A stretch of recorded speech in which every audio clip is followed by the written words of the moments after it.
I'm doing the history of women and treatment of mental illnesses. It was influenced by The Yellow Wallpaper by Charlotte Perkins Gilman. So,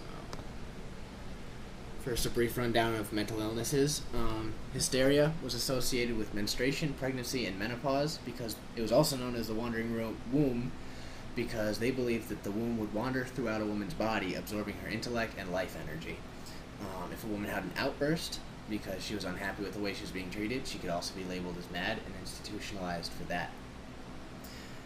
Anorexia back then was pretty much the same as it was today. It was recognized as a disease in 1873, although back then it was really only for the upper class because only they could afford to be thin, whereas the working class had to work, had to eat so they could work. Nymphomania was a desire for sex, but it was also associated with madness and insanity in that they could be violent and have random temper tantrums. If they had illegitimate children, if they were promiscuous, or even if they were a victim of rape, they would be considered a nymphomaniac, and they could be institutionalized. If you were a lesbian, you were considered to have a disease. Oftentimes, a forced marriage with a man was the cure for that. Depression, once again, pretty much the same as today, although the main difference was that they believed overstimulation caused depression, and that the cure for that was to be confined to a room with limited interaction with other people and no outside stimulation, such from books or art. Suicide, and that one, once again, pretty much the same, generally stemmed from depression. And schizophrenia was described as a sex role alienation or sex role rejection. So a woman would oftentimes display male characteristics such as hostility, restlessness, or outspokenness.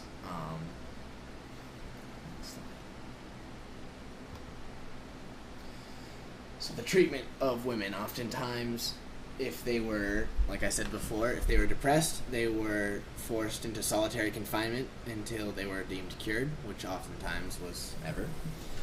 Rest and excessive feeding was good for anorexia patients. A separation from men and induced vomiting was oftentimes used for nymphomaniacs. Old world practices generally means bleeding or leeches or various forms of what could now be considered torture. Repeated sexual interaction or forced rape was what they would generally use to cure a lesbian. So, yeah, not good. Reform movements, and when I say reform movements, I don't mean it got all that much better. It was just a better understanding of certain things, but things were not good from here on out. Moral management was the term used for the belief that to cure a patient, you needed to have a warm and caring environment. You needed to be able to communicate with them on a person-to-person basis, rather than just treating them like animals. Phrenology was the study of the brain and its shape, and that was to make it easier to diagnose and treat illnesses. Before phrenology, they believed that a full moon could cause you to be insane. Thus, the word lunatic, luna, meaning moon, was formed. So phrenology was a big stride. Athens Asylum for the Insane was a notable insane asylum that really started using moral management and phrenology. It was large, it had 544 rooms, which was good for the time, and it was ornate. I mean, it was pleasing to the eye for both those inside and out. It wasn't some hole in the wall, which they generally tended to be before this. And so there was a lot of healing that went on there. Unfortunately, the homeless saw it as an opportunity to get a free meal and a free bed. They didn't really have great ways of testing to see whether or not you were actually insane. They pretty much admitted anybody who said they were insane. So there's quickly overcrowding. They were forced to cut back on costs, and so some of the older practices came back into effect, and it went back into the old ways. The lobotomy, as many know already, was the destruction of part of the brain, specifically the frontal lobe.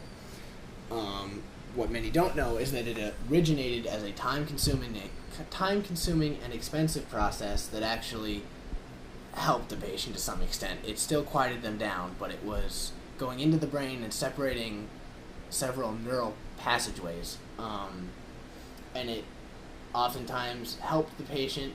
It didn't really affect them all too negatively. Unfortunately, the transorbital lobotomy, which is what most people know, is a cheap and fast way of silencing the patient and getting them out. It would oftentimes result in death, and was also known as mental euthanasia when it was successful, because they would just become a robot. There was 31 lobotomies were performed at the Athens Asylum for the Insane, and shortly after that it became controversial and soon died out. So now a discussion. This would be a time when we would discuss whether or not the lobotomy should still be practiced. I would be playing the role of the devil's advocate, saying that we should still be using the lobotomy. And I would agree. And he No, would. I'm kidding. So what is that anticipated to burn off how many minutes? 5 maybe tops. Right. Today's treatment, around the 70s, they started to deinstitutionalize a lot of them. It became too costly for the government to run all of the numerous mental institutions that had sprung up around the country. So they started closing down a lot and shifting a lot of the patients into either their families, nursing homes, or halfway houses. It was rough at first, but they eventually got into a good system where that helped. So that would be the other places to care for patients. They were also more careful about admittance. They don't just let anybody in now. They do testing. They make sure that you actually need help. Another thing they tried to do was short-term inpatient care, which means that they would only keep those who really needed it for a short time within the walls of the institution, and after maybe a few months or a year, they would release them when they thought that they were suitable to be released into the outside world, and they would do long-term outpatient care, which means they would still watch them, but it would be from a nursing home or their families, and it would be less strain on the government in terms of paying for them, but it would still get them the help they needed.